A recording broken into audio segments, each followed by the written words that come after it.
8.11. Энэ дугаараа боловсрал дагсан асуудал шийдэл сэдвээр бэлтгэлээ. Монголын боловсролын систем хөтөлбөр чанарыг сайжруулж, багш нарын нийгмийн баталгааг хангаж, цалин хөлсийг нэн тэргуунд нэмж, амьдрах, ажиллах боломжоор хангах гээд тулгамдсан олон асуудал энэ салбарт шийдлийн хүлээж байгааг дээр доргүй ярьж байна. Салбарын асуудлыг эдийн засгийн агуулгаар харах цаг нэгэнт болсон. Олон жил хурсан асуудлыг нэг сайд ирээд шийдэх боломжгүй. Аливаа улсын эдийн засгийг хөгжүүлэх гол суурь нь боловсрол. Манай улсын тухайд нэг хүүхдэд ногдох зардал 490 мянган төгрөг. Тодорхойлбол $180 байхад дэлхийд $8 мянган байна. Дотоодын нийт бүтээгдэхүүн 4.5, төсвийн 13% хүрсэн гэж ярьдагч нэг сурагчид очих зардал доогуур байгааг боловсрол шинжлэх ухааны сайд инх хамгаалан дуулгалаа. Энэ боловсролыг бид нийгмийн үйлчлэгээхээс илүү одоо эдийн засгийн агуулгаар нэг харах цаг нь болцсон юм байна. Улс орнууд чирэндийг зардаг боллоо. Тэгэхээр эрүүл мэнд боловсрол бол нийгмийн үйлчлэгээ биш. Боловсрол бол яг цаашаа Монгол улсын хөгжил дэвшил одоо эдийн засгаа хөгжүүлэх гол одоо суурь нь бол энэ боловсрол юм байна гэж харж байгаа. Өнөөдөр яг зөвхөн дотоодын нийт бүтээгдэхүүний нэг 4.5% боловсрол зарцуулж байгаа. За энэ жил 23 оны улсын төсвөр бол босгол зардлын нэг 14 орчим хувь зарж байгаа гэдээ бид нэг ийм тоо яриад байгаа. Энэ тоо үндсэндээ бол бусад улсуудын тийм боловсрол тэргүүлдэг улсуудын юм жишгт хүрсэн. Гэхдээ бид нэг үзүүлэлтийг харах хэрэгтэй. Ямар үзүүлэлтийг харах хэрэгтэй вэ гэхээр нэг хүнд ногдож байгаа, нэг хүүхэд ногдож байгаа зардал гэж байна. Нэг хүнд ногдод дотоодын нийт бүтээгдэхүүн гэдэгтэй адилхан нэг хүнд ногдож боловсролын зардал. Энэ дээр бид нэр 490 мянган төгрөг байна. Доллар шилжүүлэх юм бол энэ бол одоо нэг 180 орчим доллар. За тэгэхээр нэг хүнд ногдож байгаа одоо боловсрол $180 зарж байгаа улс орн бол хамгийн ядуу улсуудын тоонд ордог юм байл. Гэтэл нөгөө яг эдийн засгийн хөгжлөөрөө тэргүүлж байгаа улсууд чинь нэг хүнд ногдож байгаа боловсролын зардал $8 мянган болсон байхгүй. За ингэхээр бидний нөгөө нэг GDP дотоодын нийт бүтээгдэхүүн чинь хэтэрхий бага байгаа учраас л нөгөө эдгээр боловсрол зарж байгаа мөнгө нь дотоодын нийт бүтээгдэхүүнийхээ 4.5-д хүрсэн. Улсын урсгал зардлын 13% хүрсэн гэдэг нь мөртлөө яг бодитойгоор нөгөө боловсролын чанарыг бий болгодог, нэг хүнд ногддог, зарцуулагддаг тэр боловсролын мөнгө маань хөрөнгө маань бол ийм ядуу буурын орнуудын төвшөнд байгаа шүү гэдгийг бас бид нэг тодорхой ойлгож мэдэрч энэ дээр нэг дүгнэлт хийх хэрэгтэй болов уу гэж бодож байна. Бид нар бол аль болохоор одоо дэлхийн улс орнууд хүүхдүүдэд одоо сургуулийн насаа аль болохоор доошлуулж байгаа шүү дээ. Одоо бид нар чинь 6 болголоо, бусад улс орнууд бүр 5 болгож байна. Хүүхэд нэг жил сургууль сурсан хэмжээнээс хугацаанаас шалтгаалаад ирээдүйн мэргэжлийн сонголт, ирээдүйн амьдралынх нь одоо орлого нэмэгддэг гэдгийг бол дэлхийн нийтээр алин зөвшөөрсөн. Ер нь хүний хөгжлийн индексийн гол 3 үзүүлэлт нь эрүүл мэндийн индексийн үзүүлэлт, боловсролын индексийн үзүүлэлт, түүнийг хүнд ногж байгаа дотоодын нийт бүтээгдэхүүний индексийн хамгийн гол үзүүлэлт буюу боловсролын индексийн гол үзүүлэлт бол тухайн улс оронд хүүхэд дунд сургуультай одоо хэдэн жил сурж байна вэ? Тэр жилийг бид нэмж чадж гэнэ үү, чадахгүй байна уу гэдгээр хамгийн том үзүүлэлтүүд явдаг ийм тогтолцоотой юм. Тийм учраас бид нар аль болохоор одоо хүүхдүүдийг 12 жилийн тогтолцоонд оруулна гэж зүтгээд байгаа нь бас ийм учиртай юм байнамаа. Ерөнхий боловсролын сургуулийн хөтөлбөрийг сүүлийн 20 жилд 5 удаа өөрчилжээ. Үүнийг дагаад сурах хвчиг байнга өөрчлөгддөг. Сүүлд баталсан хөтөлбөр энэ жил дуусна. Ирэх жил энэ янзаар явах уу? Эсвэл өөр бодлого барих уу? Ихтэй сургууль төгссөн 6 хүүхдийн дунд 1, мэргэжил сургалтын төв төгссөн 2 хүүхдэд 1 ажлын байр оногдож байна. Энэ мэт боловсролын салбарт цэгцлэх ёстой олон асуудал хоримтлогджээ. Улсын их хурлын гишүүн Туван Одон Туяа. Одоо бид нар энэ ихтэй сургууль дээр бол маш олон одоо залуучууд ихтэй сургууль элсэн суралцж байна. Ихтэй сургуулийн тоо хэдийгээр бас одоо 2 дахин буурсан байгаа ч гэсэн бас одоо 90 гаруй ихтэй сургууль энэ хичээлийн жилд нээлттэй хийгээд ингэж ажиллаж байгаа. Тэгэхээр энэ дотор энэ чухал шаардлагатай мэргэжил ялангуяа Монгол улс хөдөө аж ахуйн орн. Тэгэхээр энэ дээр энэ хөдөө аж ахуйн салбарт ажиллах мэргэжилтэй малын эмч, зоотехник, агроном гэдэг энэ одоо хүмүүсийн асуудал нэлээд хүндэрч байгаа. Энэ мэргэжлэр ажиллаж байгаа хүмүүсийн дундаж нас тэтгэврийн насны доод хэмжээнд хүрээд ирсэн. Тэгэхээр энэ чиглэл дээр энэ хуулийн дээр дэмжлэг үзүүлэх бодлогын одоо асуудал ямар асуудлууд орж ирж байна. Нэг газар нэг юм сургууль барьчаал энэ хотын хэдэн талаас хүүхдэд зөөдөг энэ асуудлыг одоо жоохон өөрчлөөд Улаанбаатар хотод нэгдүгээр төвжирэл маш их байна. Зам тээврийн осол маш их байна. Ялангуяа бага ангийн хүүхдүүд их өртөгдөж байгаа. Тэгэхээр манай Баянгол дүүрэг дээр ихэд маш олон том хорооллууд бий болсон нэг ч сургууль байхгүй. Тэгэхээр эдгээр сургууль одоо барих асуудлыг бол бид нар хувийн хвшилтэд яриад хөөцөлдөж байна. За тэр сургуультай болтол энэ бага ангийн хүүхд хүүхдийг аль болохоор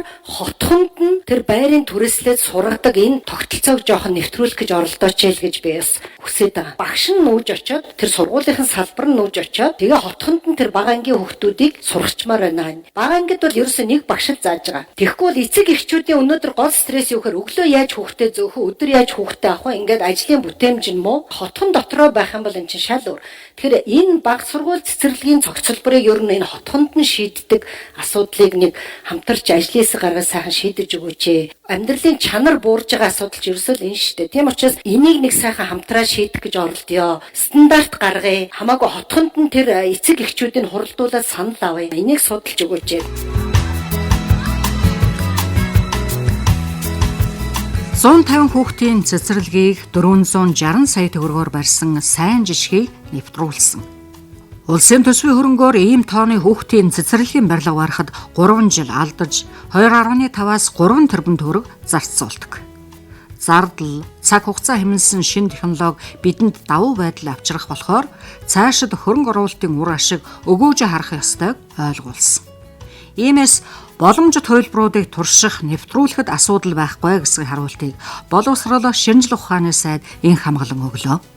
Одоо нэгдэл сургуулиудын төгсөгчдийн ажлын байрны асуудлууд, төлбөрийн зах зээлийн асуудлууд, ажил олгогчид ер нь ямар ур чадварууд үсээд байгаа юм. Тэрийг манай нэгдэл сургууль төгсөж байгаа төгсөгч нартай бид нэр одоо энэ хөтөлбөрөөр мэргэжлийн индексээр багшийнхаа ур чадвараар дамжуулж одоо хүргэж чадж гэнэ гэдэг нэг ийм үнэлгээд үнэлтүүдийг хийсэн. За энэ дээр бол үнэхээр харамсалтай үр дүн гарсан байна. Одоо ихтэй сургууль төгссөн 6 хүүхдийн дунд нэг л ажлын байр оногдож байгаа шүү. Гэтэл мэргэжлийн боловсрол төгссөн, коллеж төгссөн 2 хүүхдийн дунд нэг ажлын байр оногдож байгаа. Яг ингэхээр нэг манай ихтэй сургуульч нөр ажил гүйцэтгэх армиг бэлддэг ийм товчлцоо болсон. Энийг бид нар хүлээн зөвшөөрөх ёстой. Одон туяа гишүүн зөв санаачлал гаргаад байна. Тэгээ одон туяа гишүүний санаачлалыг бас бид нар энэ жилийн шинэ хичээлийн жилд бас нэг турш үзье, бас нэг зөв жишээ гарах юм байна гэж хараад байна. Юу гэхээр энэ цэцэрлэг баг сургууль хоёрын цогцлбор хэлбэрээр ер нь цаашдаа бид нар авч явах нэг зүйтэй юм байна. Тэр яагаад ингэж нөхөр мэдээж олон шалтгаан байгаа. Гэхдээ ерөнхийдөө энэ цэцэрлэг баг сургуулийн хүүхдүүд чинь гэрийнхаа ойр дөрнөөс нэг 700 м-ээс 1.5 км-ээс итэрэхгүй байх. Уус альч улсад нэг юм хамбан сургалтын оргийн зарчим үйлчлэх юм байлаа. Тэгэхээр бид нар энэ жил цэцэрлэг дээр их тодорхой одоо манай улсын их хурл засгийн газрын одоо дэмжлэгтэйгээр хийсэн энэ цэцэрлэгийн хүртээмжийн асуудал дээр бид нар маш том одоо туршлага хөрөмтлүүллаа, маш том сургамж авлаа, маш том боломж байгааг бид нар харлаа. Тийм учраас цаашдаа бид нар ерөнхийдөө энэ баг сургуулийн цогцлбор хэлбэрээр одоо ингэж хөгжүүл сургуулийнхаа хэв шинжийг нэг одоо харах юм зайлшгүй шаардлага байна гэж харж байгаа. Монгол Улсын их сургуулийн эренбэ дэлхийд 3600-д бичигдэж байна. Энэ бол чухал үзүүлэлт биш. Тухайн сургууль улсын хөгжилд ямар хувь нэмэр оруулсан бэ гэдгээр хэмжих нь чухал. Залуусын мөрөөдлөөр мөнгө хийдэг тогтолцоог халах цаг болсон. Боловсрал бол төрөмөл эрх, хүүхэд бүрд тэгш боломж олгож, чанартай боловсрал түгээхийг чухалчилж байна. Төрөн өмчийн сургуулиуд чанараа дээшлүүлэх асуудал үүнд хамаатай. Хувийн өндөр төлбөртэй сургууль ачааны хөндийг үүрч байгаа нь үнэн. Ойролцоогоор 40 мянган хүүхэд төлбөртэй сургуульд сурч байна. Нэг өрхөөс жилд гадагшаан урсах 400 сая Америк долларыг тэд дотоодод хуримтлуулдаг. 10 саяас дээш төлбөртэй хувийн сургуульд хувьсах зардал өгөхөөн зогсоосон. Үр дүнд суурилсан санхүүжилтийн тогтолцоонд шилжиж байна. Бүтээмж ярих цаг болсон гэж салбарын сайд онцллоо. 3 төрлийн сурах бичигт анализ хийхэд гуруула алдаатай. Энийг засахад дунд 60-30 гаруй тэрбум төгрөг шаардлагатай гэсэн тооцоо гарсан. Дахин засахаас илүүтэй сурах бичгээ захимж шилжүүлж эхэлсэн. Энэ ажлыг үргэлжлүүлнэ. Мөн малчин өрхийн 124 мянган хүүхэд бий.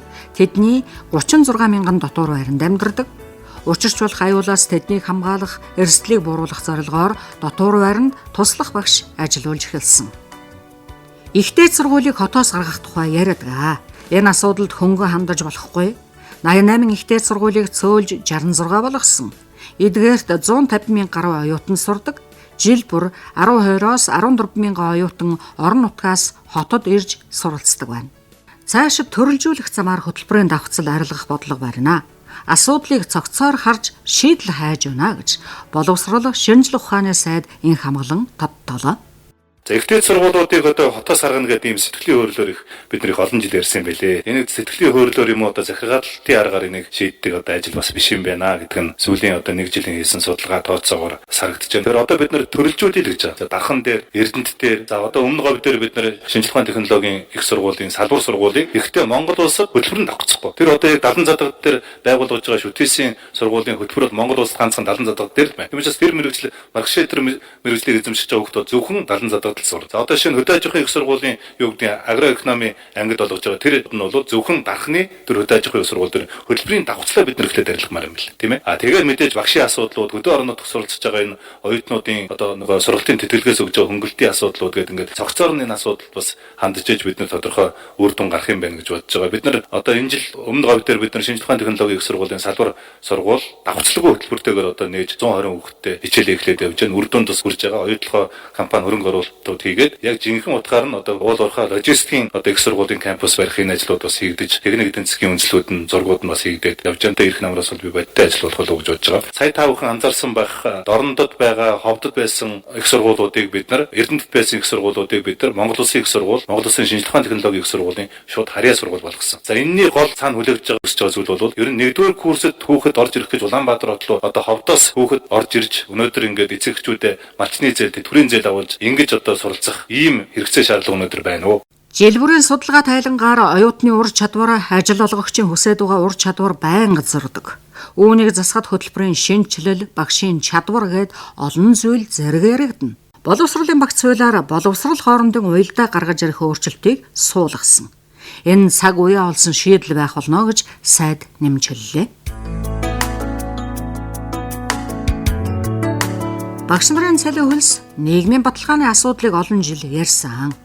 Дэлхийн боловсролыг тэднээс нэгтгэх хэрэг 300 орчим Америк долларын цалин өгч байна. Ирэх жил багш нарын цалин нэмэгдэх үү гэж улсын хурлын гишүүн Баатар Улиг салбарын сайдаас тодрууллаа. Нэгдүгээр энэ боловсролын салбарын төсвийн шинжилэл хийгдэж байгаа. За энэ хонхон сайд бол энэ төсвийн шинжилгээг бол сүүлийн 1 жил гаруй хугацаанд тэгээд ялангуяа ерөнхий боловсролын салбарын багш ажилтнуудын цалингийн шинжилэл хийж цалин тодорхой хувиар бас нэлээд нэмэгдчихэд явж байгаа. Энэ цалин хөлс нийгмийн баталгааны асуудлыг олон жил ярьсан. Тэгэхээр энэ маш хүнд нөхцөл гэдэг юм одоо яг ялангуяа хөдөө орон нутагт ажиллаж байгаа багш боловсролын салбарын ажилтан албаагч нэг үндсэндээ бол 300 орчим долларын цалин аваад хүнд нөхцөлд ажиллаж байна. Тэднээсээ бид нар дэлхийн боловсрол нэгж байгаа. Дэлхийн боловсрол нэгж байгаа. Дандаа өндөр хөгжилтэй орнууд ийм байна. Тэгэхэд манайх одоо ямар байна? Одоо энийгээ сайжруулаач гэдэг юм. Дээр нь одоо энэ боловсролын багц хууль явж байгаа энэтэй холбоотой багш нарын нийгмийн баталгаа, цалин хөлс, тэтгэврийн насны асуудал хүртэл яригдчих. Боловсролын салбарын бусад ажилтан албан хаагчдын цалин хөлсний асуудал дээр юу гэж харж байгаа вэ? Сайн чадварлаг багшийн цалин нэмэгдэнэ. Гүйцэтгэл, бүтээмж өндөр тэр багшийн цалин өснө гэсэн хариултыг боловсрол шинжилгээ ухааны сайдын хамгаалан өгсөн юм а. Боловсролын салбарын ажилтнуудын цалин хөлс, нийгмийн баталгааны асуудал гэдэг ингээд яхаар дан ганцаараа ингээд энэ тогтолцоо гэдгээр нь авч явах их хэцүүлтэй. Манай засгийн газар дээр ерөнхийдөө яриад ерөнхий тэр цаашдаа ер нь Монголын төрийн алав гэж байх бол одоо төрийн алав, төрийн үйлчлэгээний алав, төрийн одоо нөгөө онцгой гэдэг ингээд нэг баахан дотроо ингээд хуваагдсан. Тэгээ салбарын хууль бүхэн гарах хүрд одоо ингээд нэг юм цалингийнх нь шатлал нь, цалингийнх нь тогтолцоо нь, нийгмийн баталгааны тогтолцоонууд нь ингээд өөр байдаг. Хот өдөөгийн нэмэгдэл. Гэх мэтлэнгээр ингээд юм алга цог их тийм цалин хөлсний тогтолцоотой болсон юм байлээ. Одоо манай Монголын төрийн албанд ажиллаж байгаа энэ хүмүүсийн дотор байгаа цалингийн юу ч баг 170 гаруй ийм өөр цалингийн тогтолцоотой улс болсон юм билээ шүү дээ бид нар чинь. Ерөнхийдөө бол энэ төрийн албаныхаа одоо ажилтнуудын англи зэрэглэлийн асуудлууд, үнээр үндэссэн туршлага, мэдлэг, тэр мэрэж зарчим дээр үндэссэн цалин хөлсний шудраг тогтолцоод одоо шилжих зүйтэй гэдэг дээр үндэслэж энэ 23 оны төсөв дээр одоо бас тодорхой төрийн албаагчдын цалин, урамшуулал, нийгмийн баталгааны асуудал дээр тодорхой шин дэвшил гарах нэг ийм зүйлүүд бас орж байгаа. Ер нь яг энэ боловсролын салбарынхаа бүлээгдэж байгаа хуулиар бол шууд багш нарын тэтгэврийн насыг бид нар ингээд багасгаад явуулна гэсэн ийм тогтолцоо байхгүй. Бид нэрээс үнэлгээнийхээ тогтолцоог